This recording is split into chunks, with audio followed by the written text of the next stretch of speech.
Over 400 state schools have closed in the last 15 years, and our kids are falling in the world rankings in science, reading and mathematics. What's gone wrong with our education system? And why can't every child have an equal opportunity to succeed in it?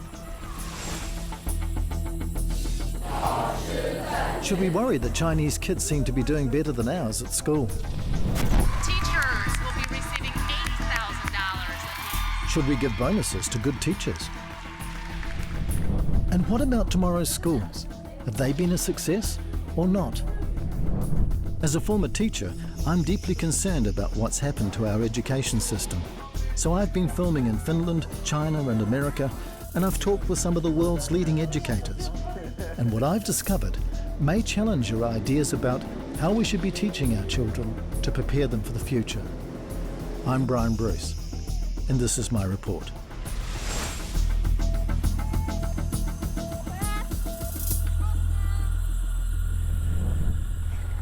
How important is your local school to your community? In a couple of days' time, Phillipstown School is going to be closing after 137 years of teaching the children in this neighbourhood. They're going to be forced to merge with Woolston, 3 kilometres that way. The parents don't want it, teachers don't want it, kids don't want it, and the school boards certainly don't want it. That's why they took the Minister of Education to court.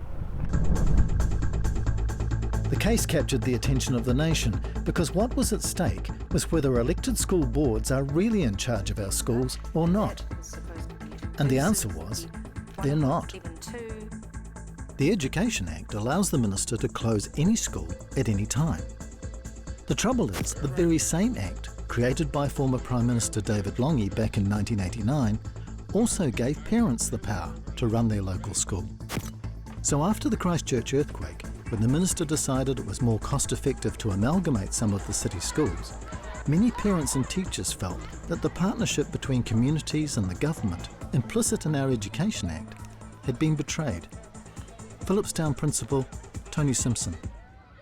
We really worked hard at taking on what the government expected, and that was self-management and involving the community. So it was agencies, it was organisations, it was a community-owned school.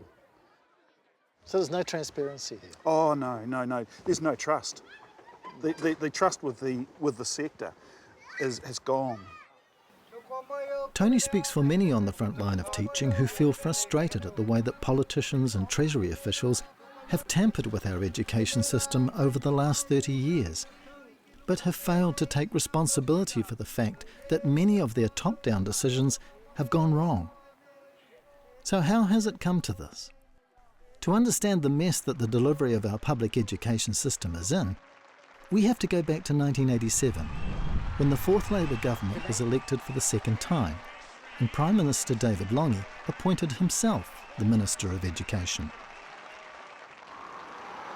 In anticipation, Treasury had prepared its first ever report on the sector, arguing in line with the government's neoliberal approach to the economy that education wasn't a right, but a commodity. So Lange turned his attention to the way that our schools were being administered through the Department of Education in Wellington. For over 100 years, the centralised system had tried to make all state schools essentially the same, by resourcing them equally through a network of regional boards. The aim was to give every child an equal opportunity to receive a first-rate education, no matter where they lived or who their parents were. But that's no longer the case today, because Treasury convinced Lange that the centralised system wasn't cost-effective. And so he set up a task force to investigate the way that schools were being run, and put supermarket boss Bryan Bruce in charge of it. As we went through our exercise, we found several things that were fundamental. We found that the system was very much an incremental add-on system over the last 70-odd years. It had far too many decision points and overlaps, for instance, as between the department's head office and the department's regional offices and the education boards.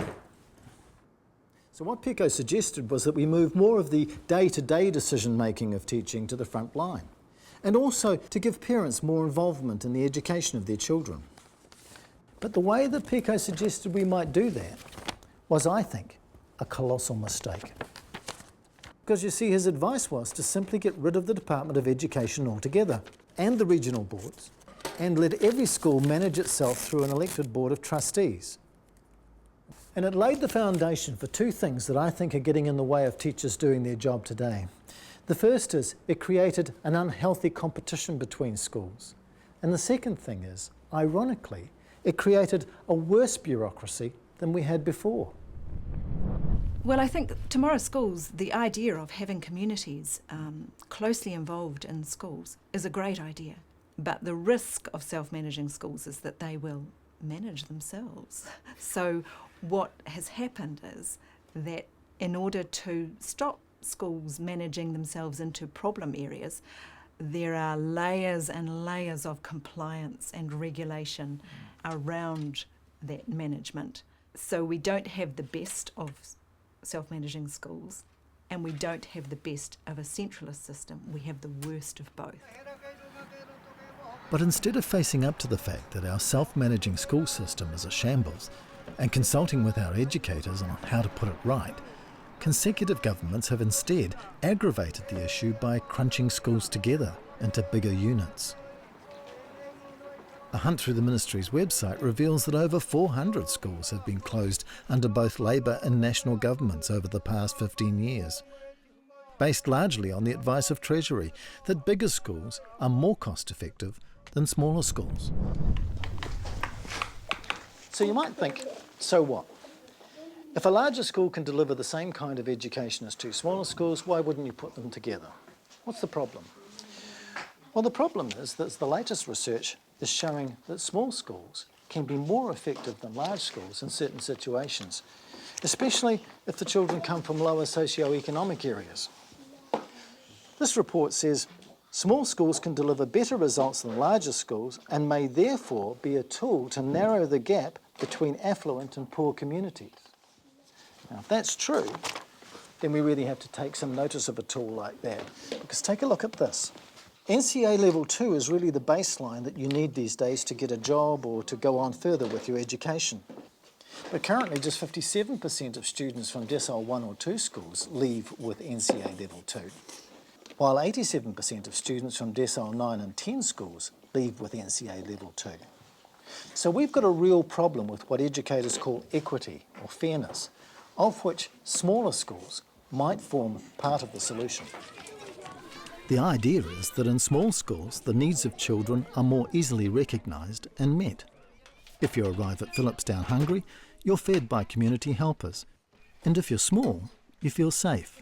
Because in the school's family atmosphere, the bigger kids don't behave like bullies, but like older brothers and sisters. In other words, kids learn better because they feel happy. Treasury's advice to the Minister, however, is that the way to lift student achievement is to amalgamate schools in order to save money on property, which could be spent on teacher training. But that assumes we have a teacher quality problem, which we don't. At least, not according to the results of a recent international survey that features on the Minister's own website.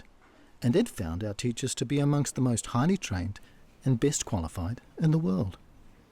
And I also find it remarkable that Treasury makes no mention of the studies highlighting the advantages of smaller schools, like those of Professor Craig Howley at Ohio State University, which are quoted in the OECD literature. So I booked a video conference call with him. Thanks for taking my call, Professor Howley. If you were engaged by our Ministry of Education to advise them on the most cost-effective way to improve educational outcomes for kids living in poor areas, what would you tell them? Well, I would tell them to keep their small schools. If a jurisdiction is lucky enough to have small schools, it would be making a tragic mistake to close them in impoverished communities, because they'll do better in smaller schools and worse in larger schools. And we're talking about tested achievement here. What's a large school in America? Any school that's larger than 500.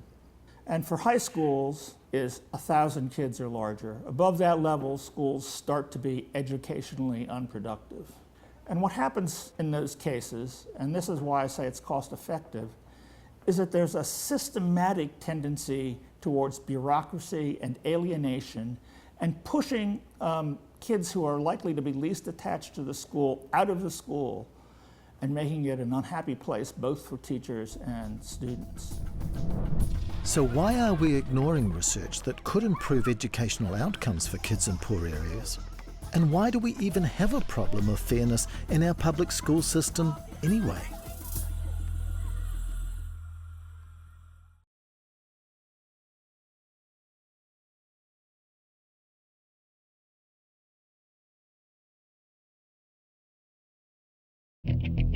Porirua bus and train station, Monday morning, 7:30.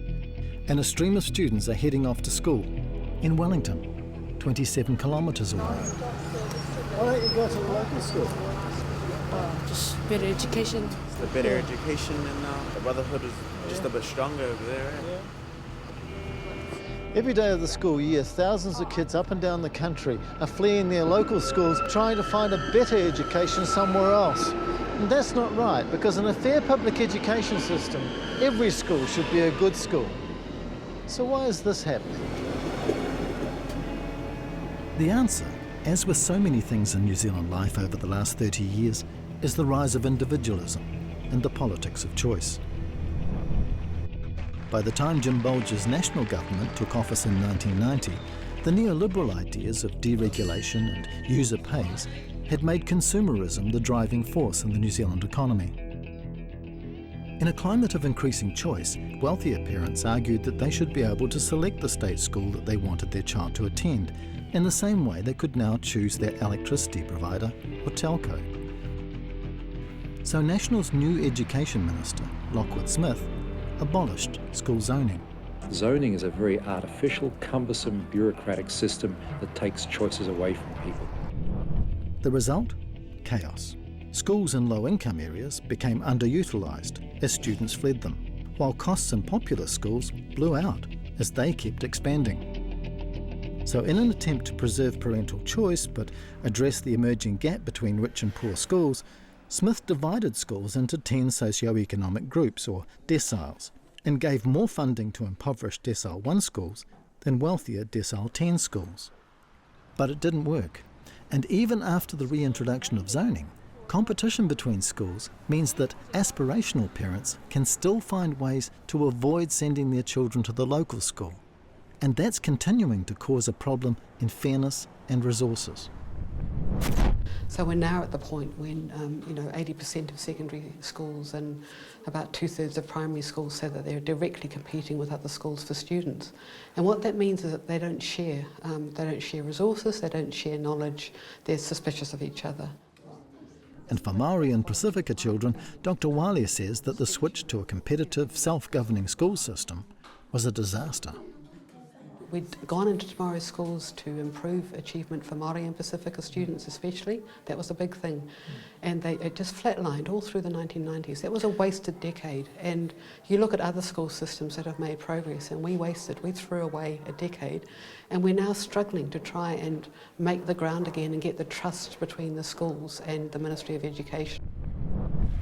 But that might be a long time coming, because the lack of trust between the teachers' unions and the ministry has been an issue ever since David Lange pushed through his radical school reforms, without adequate consultation with the profession. And that was followed by National's attempt in the 1990s to put schools in charge of teachers' salaries, which the unions argued would have favoured rich schools over poor ones, and therefore would have betrayed the principle of equal opportunity. A principle severely undermined by Ruth Richardson's mother of all budgets, that turned free tertiary education into a commodity by making students pay for their university tuition. It was arguably one of the worst economic decisions we've ever made, as I discovered when I asked Michael Russell, the Cabinet Secretary for Education in the Scottish Parliament, why Scotland still gives university education away for free. Because education is not just an individual good, it's a societal good. It's an investment in society, particularly if you're a small country. What you're investing in is what's going to happen in the next generation. If you look at one of the statistics about Scottish university education, about 3/4, perhaps slightly more than 3/4 of young people in Scotland who go to university stay in Scotland and work in Scotland. Now that means that what you're doing is you're putting the money into their education and you're getting it out in their contribution to the economy. But it's about investing in the future of society. And we've taken a very conscious decision that that's what education is about. And Scotland is just one of a number of countries who see long-term social and economic benefits in giving their young people a free university education, just as we once did. So at the heart of our education system, it seems to me, we've got two conflicting sets of values. On the one hand, we've got the values we inherited from the beginning of public education, that it should be free and fair. On the other hand, we've got values that we inherited from the neoliberal economic revolution, that education is a commodity, and that schools and universities should compete for students and staff and resources. The trouble is, you can't achieve equity or fairness through competition, because competition by definition means that there'll be winners and losers. And unless we can ensure that every child can enter a winning school, then a competitive system is simply unfair. In Shanghai, they do aim to make every school a winner.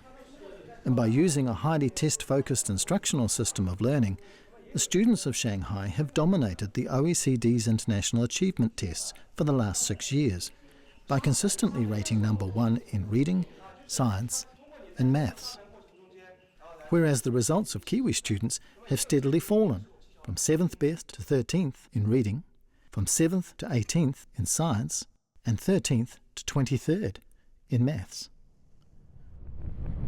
And ironically, one of the things that may have helped Shanghai students improve so much is that they run a centralised system of education, similar to the one that we abandoned 30 years ago, and which encourages cooperation between teachers and schools in a way that our competitive system doesn't. If you want to become famous in Shanghai as a teacher, you share your lessons on a platform where all other teachers share their lessons. And the more other teachers start using your lessons, the more important you become in the system, the more respect you obtain. It's something that is built from the bottom up on good practice. I do wonder whether, in fact, one of our problems at the moment is we don't have a way of collaborating as well as we did in the past. And that's exactly my point. The more responsibilities you devolve to the front line, the more you need to invest in capacity, but also the stronger your system around the schools needs to be. Half a world away, Finland has also been topping the education tables. And while the Finns have very different ideas about education from the Chinese, they also have a centralised system of school administration, as we once had. So today I'm on my way to a school in Espoo, not very far from the capital of Helsinki, to meet head teacher Kaulu Habori, to try and catch a glimpse of what our schools might have been like if we'd never had the PICO report.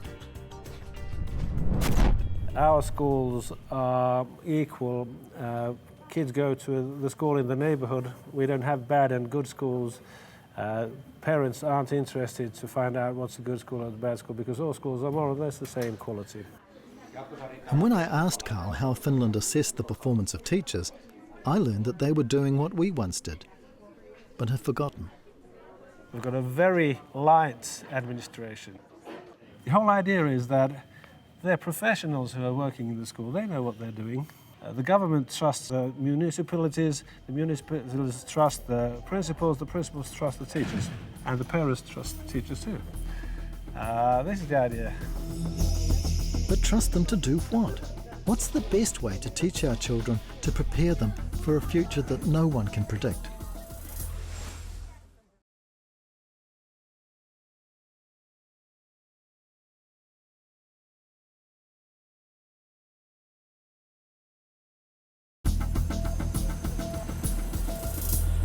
For most of last century, the kind of jobs people did didn't change very much, and so our schools were able to prepare young people for life by teaching them a fairly limited amount of skills. But in today's creative economy, success depends on a whole raft of abilities. And so that's forcing us to ask some very fundamental questions like, what is the purpose of education in the 21st century today? Here's Dr. Andreas Schleicher again. To help people to be successful in a life, and in life that is very difficult to predict, to get a job that hasn't been created, to solve problems that we can't imagine today, to use technologies that haven't been invented. I think that's really what education is about. It has to do with interpersonal skills, the great collaborators. Innovation today is no longer about, you having a great idea and doing it. It's about you being able to connect the dots. They're going to be the key, because the content, you can look up at Google. The trouble is, our test-driven system of education is continuing as if the world hasn't really changed. And because student performance in nationwide tests influences the public perception of what makes a good school, and a good school, in turn, is seen as one that can get its students through nationwide tests, our system is largely geared to producing compliant thinkers rather than creative ones. It's an out-of-date, self-fulfilling prophecy that, unfortunately, still feeds the reputations of many schools, not just in New Zealand, but around the world. At Democracy Preparatory Charter School in New York, for example, the majority of students come from low-income families, and the school's aim is to get as many of them to college as possible. And because the exams are heavy on content, the school has a test-driven approach to education, where the primary role of the teacher is to instruct the students with the knowledge that they will need to pass those exams. But how do you learn to be a creative and critical thinker in a situation like that? Seth Andrews is the founder of Democracy Prep. In the small amount of time I've spent in the school, I see quite an authoritarian method of teaching. How is that going to prepare children for critical thinking, for making up their own minds about things? So it's a great question. I get this question a lot. And the thing that a lot of visitors especially wonder is they see a moment in time. They see a snapshot. So in your case, it's exactly a day. And that snapshot is a point in time on an arc. And our goal is to take our scholars from 6th grade to 12th grade, and that snapshot in the arc is part of the journey. It is not the end of the journey. And so when you see a classroom led by a teacher in front doing, worksheets and learning content and facts, part of the reason that's so necessary today is because they are lacking in so many of the basic skills when they walk in our door. So if you can't read, I can't teach you to be a critical thinker. It's an argument I've heard many times before, going back to my earliest days as a teacher, that kids have to learn some basics before you encourage creative and critical thinking. But I don't agree. Because I don't believe that innovative thinking can be nurtured in an environment where the student learns from day one that the only right answer is the one the teacher wants to hear. And why is it that so many schools continue lecturing whole classrooms of students in an age when we have the technology to allow every child to learn at their own pace? Could it be that the persistence of authoritarian, test-based teaching has more to do with social control than it does with passing on knowledge? I think you're onto something there with that. The connection may be that by teaching students from the earliest grades, even they tried to introduce this year in New York City high-stakes standardized tests for 4- and 5-year-olds. And I think what you teach students with that is, hey kid, we're going to quantify your performance all through your life, so get used to it now. Keep your numbers up, okay? Because that's how you're going to be treated when you go to work at McDonald's, when you go to work at Walmart, when you go to work anywhere. We're gonna have real-time performance data for you. And you better learn to live and die by the numbers. And I think they have the idea that school needs to be revolutionized on the same basis. We need micro data on student performance. So they are after ways to quantify what's going on in school and be able to sit at a computer screen and watch the numbers and know how education is going. And the idea that the only good education is one that you can measure took a sinister turn in America. When states like Washington, D.C. began paying cash bonuses to schools for improved student results in standardized tests. Elementary School saw a 29-point increase in reading and a 42% increase in mathematics. Initially, the scheme was met with enthusiasm. The principals will be receiving $10,000 apiece. Teachers will be receiving $8,000 apiece. But when Atlanta took up the ill-conceived bonus system, 20 teachers from poorer schools ended up in jail for correcting wrong answers on student test papers so they could get their bonuses. The lesson was clear. If you say the student's future is going to depend on this test, and not only that, the teacher's future is going to depend on the test. And then not only that, the administrator's future is hanging on that test. And we're not going to stop there. The school's future is hanging on that test. Well, then, shockingly, you're going to have some people who are going to decide to figure out a way to cut corners on that test. I mean, if everything is riding on that. And so we've distorted all out of proportion the idea of measurement of teaching and learning. It's no longer a measurement of teaching and learning. It's everything. And it's that pressure to get students through high-stakes tests that some experts say is perpetuating an authoritarian style of teaching that doesn't set children up in the best possible way for the future. Chinese-born American Professor Yong Zhao, for example, says the last thing countries like ours should worry about are PISA tests and world rankings. If I were New Zealand, I would completely get out of PISA. It forces you to respond to a few test scores. It's ironic, there's otherwise smart people listening to 3 test scores to dictate their children's future. They believe the 3 scores reflect how hard their teachers worked, how smart their children are, and how well they're going to fare in the future. I can't believe why you have those naive people who believe this. Professor Zhao also warns that the authoritarian style of teaching used in Chinese schools won't produce the innovative thinkers that we will need in order to develop a creative economy. But the Chinese system is a huge system of test preparation. You've learned all the time to give the authority the answer they desire, and creativity and critical thinking requires to challenge the authority in a very different way. And while giant economies like China and the United States need lots of compliant workers, Zhao says that small countries like ours need innovative thinkers if we want to grow our economy. Like New Zealand, for example, you get 4 million people. New Zealand has to be more New Zealand to win the competition rather than trying to become more like China. In fact, copying China would be a step backwards for us, to a time when our schools were also designed to produce educated but compliant workers.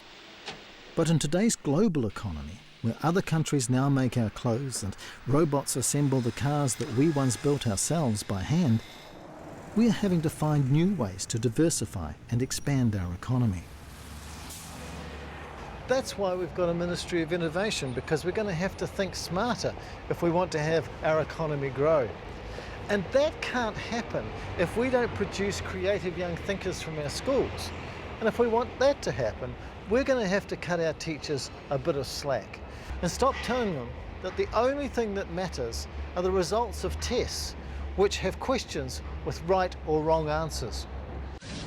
Why? Because to do battle in the new creative economy, we need flexible thinkers who can work through complex problems which have more than one solution. Take the multi-million-dollar business of computer gaming, for example. Designing and producing games could be a huge export earner for New Zealand if we took a less rigid approach to teaching and testing our children. So tell me, how well prepared are students from school coming to your school? We have a real problem there sometimes. The students get quite upset with us because we don't tell them the answers to the problems. They have to make their way sometimes, and it becomes really difficult. They're so used to having this sort of authoritarian, this is how you do things, and what we try to do is give them a problem that they have to solve themselves. And you can't do that with someone telling you it's going to be this way. It's discovery. And there's a risk involved with that, isn't it? You might be wrong. More than likely, you're going to be wrong.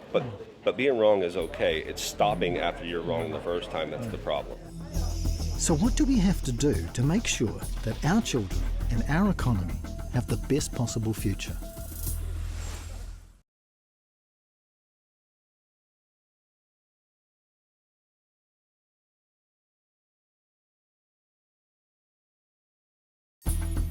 As the world economy enters the creative age, New Zealand's prosperity will increasingly rely on our education system producing innovative young thinkers.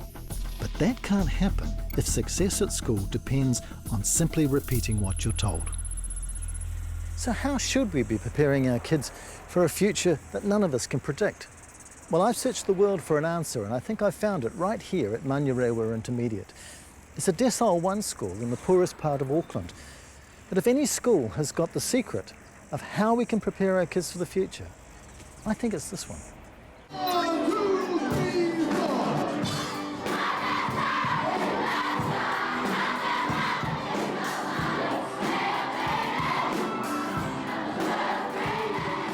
What they're teaching here isn't just subjects, but the joy of learning that will last these students all their lives. And they do that by what's called the inquiry method of learning. It's where students form their own questions about topics, and with the guidance of the teacher, they seek out answers and form their own conclusions. So motivation to want to learn is one of the key aspects of the learning program. You know, as if I ignite some sort of interest, that makes them more motivated to want to read more, to want to find out more, to want to produce really top quality work. So the process is discovery rather than you are the fountain of all knowledge, Yes, and I will tell and you. I will pour all that knowledge into you. None of that. So just embark and ignite their interest so that they want to do something. Right. I mean, I had kids yesterday from another class that I teach that just, Miss, are we going to be writing today? They actually want to get into them, you know, and get it going. Well, that's the theory. But do students really want to do the hard yards themselves? Or would they take the easy way out if it was offered? Why does carbon dioxide put out fire? You know? That's like what we're trying to figure out. Oh, it's what you're trying to figure out. So you don't want me to tell you the answer? Brilliant. Kids taking responsibility for their own learning. This is surely the way to produce creative young thinkers. But to build a school culture where inquiry learning thrives needs inspirational teachers like Principal Ian Taylor to make it happen. If you are 11, 12 or 13 years of age and you are reading at a 5, 6, 7, 8, 9, 10-year-old reading age, it's not. Tell the person next to you what you're doing about it. So what are you trying to do at this school, Ian? What's the purpose of education here? It's to give kids the best deal possible within an environment that allows them to think, to be creative, to make mistakes, to have a try at something, but they also have to take responsibility for their actions as well. So whilst we're not authoritarian, we are actually very organised. So there are systems and structures in place that allow our kids to be informal and flexible and all those sorts of things.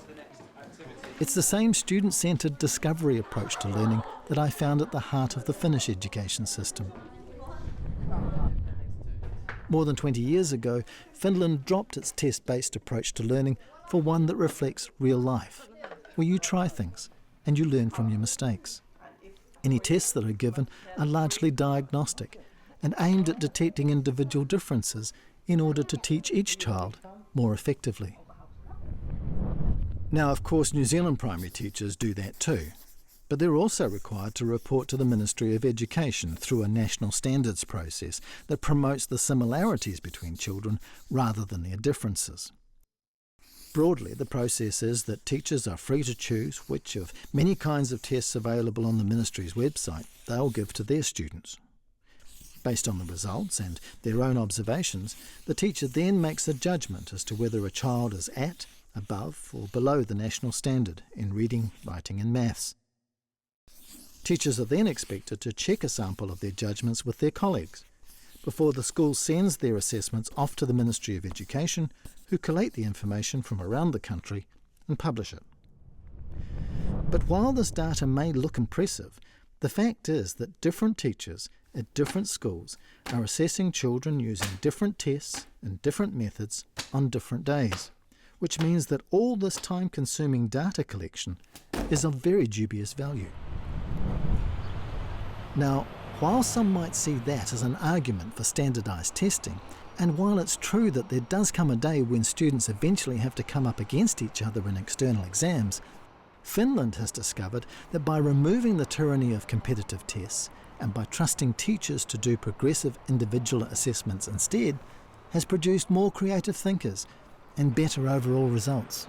I think how we think about this in Finland is that there needs to be kind of a fearless environment in schools and in society so that people can take risks. Because without trying things and taking risks, then there will be no creativity. And if there's no creativity, there's no innovation. And I think the Finnish teachers have been fairly good in transforming this culture that we used to have, that was very much based on being able to give the right answer at the right time, in the right place, and then you were rewarded. But not anymore. Now it's more about the teachers are expecting that the children try things. So creativity and innovation are extremely important qualities right now.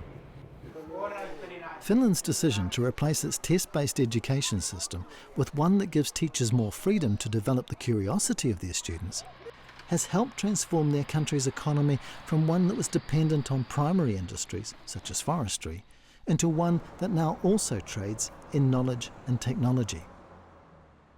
So if we also want to diversify our economy, we need to face up to the fact that while teaching to conformity delivers test results that are easy to measure and compare, it also stifles creative thinking, the very ability that we need to foster in our children if we want to grow our economy in the future. It will also require our school administrators to recognise that in the modern workplace, complex problems are increasingly being solved by teams of people, rather than individuals. And therefore greater weight has to be given to the teaching of social skills, such as cooperation and oral communication, which will mean developing new ways of assessing such abilities in our children. Okay, the teachers' cars got a bit muddy today when they came to school. For example, I set up a playground experiment in which teams of children would carry buckets of water from a bin in order to wash their teachers' cars. Ready, set, go! What I didn't tell them was that the buckets had holes in the bottom of them, and that what they would be marked on was how well they worked together to solve the problem. The yellow team didn't communicate with each other and settled for individual solutions to the leaky bucket problem, as did the blue team. However, members of the red team decided to work on a solution together, as did the green team. Now, while it's easy to see that some kids are solving the problem better than others, there's no easy or objective way to measure their individual abilities. However, if we trusted teachers to collaborate as judges, as they do in determining national standards, then it would be possible to come up with a grade for each child on things like their ability to work with others to solve a problem. So we could transform our education system to produce more cooperative and creative thinkers if we took a more flexible approach to assessing our children. And if we did decide to do that, then the advice from Finland, the most successful education system in Europe, would be to allow our children to play until the age of 7 before starting formal schooling. We think that play is a kind of a fundamental tool for children and people to realize that they have imagination and kind of cultivate and develop that increasingly important area of our lives. So from Finland, the message is clear. If we want to have creative young people coming out of the end of the system, then we're going to have to spend a lot more resources at the beginning of the process, developing the talents of the very young. And there's mounting evidence that that has to happen way before school starts.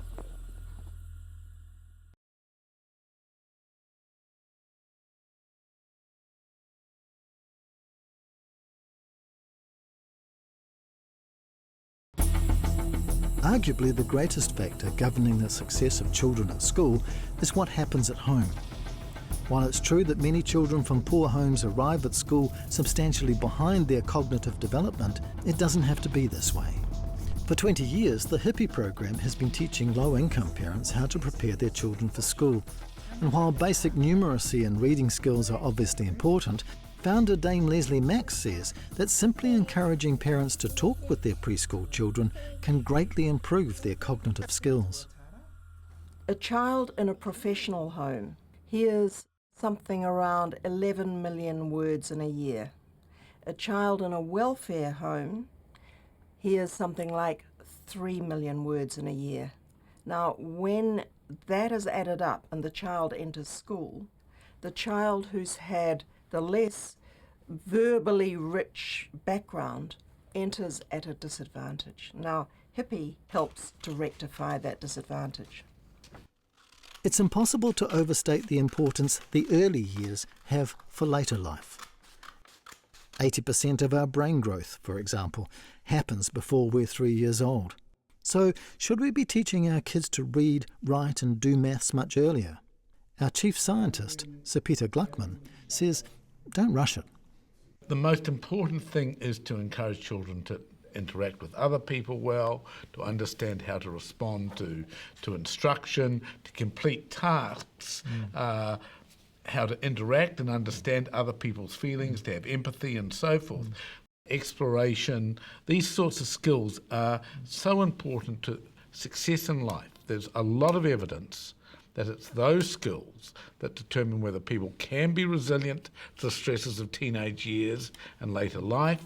They are more likely to complete high school, they're more likely to get a job, more likely to have successful social relationships in later life, stable relationships, earn more money. There's less likely to go to jail, to get into trouble with the police. There's quite a lot of evidence around this.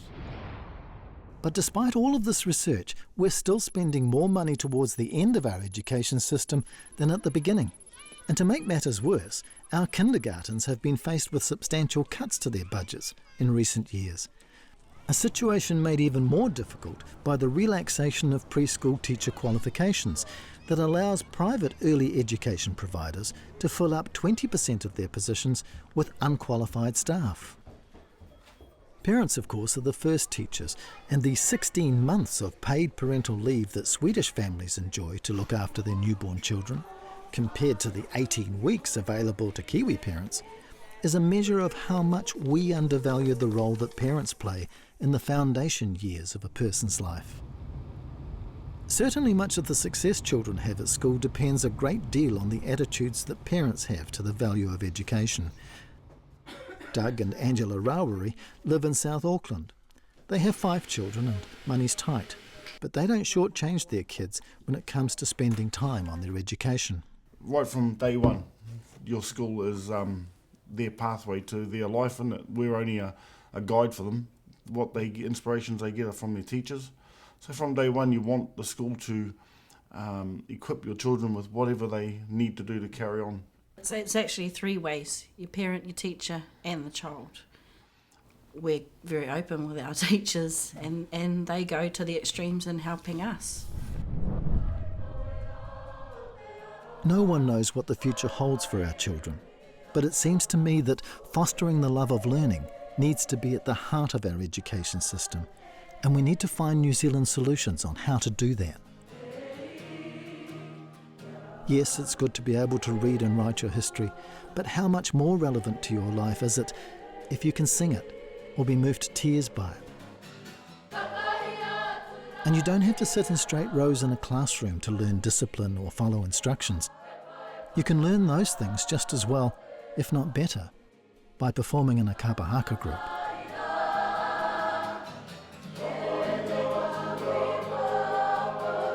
So, while there are many good things happening in New Zealand schools, my overall assessment is that they're happening in spite of the way that we administer public education, not because of it.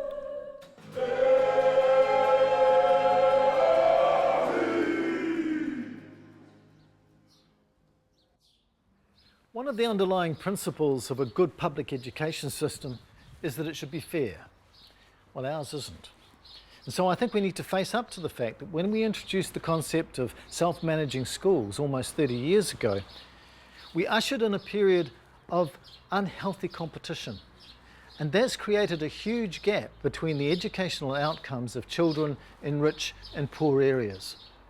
So I think we need to develop a more cooperative system in which teachers feel trusted to look after our children and to bring out the best in them, and that students feel that they're safe to develop their talents and abilities without constantly being tested.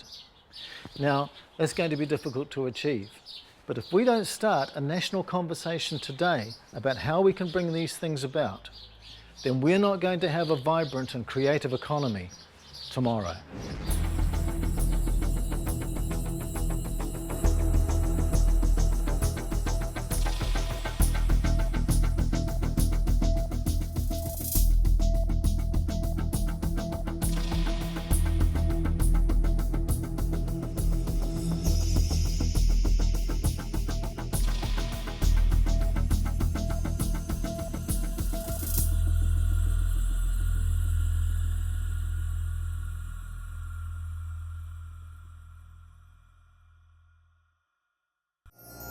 Supporting local content so you can see more of New Zealand on air.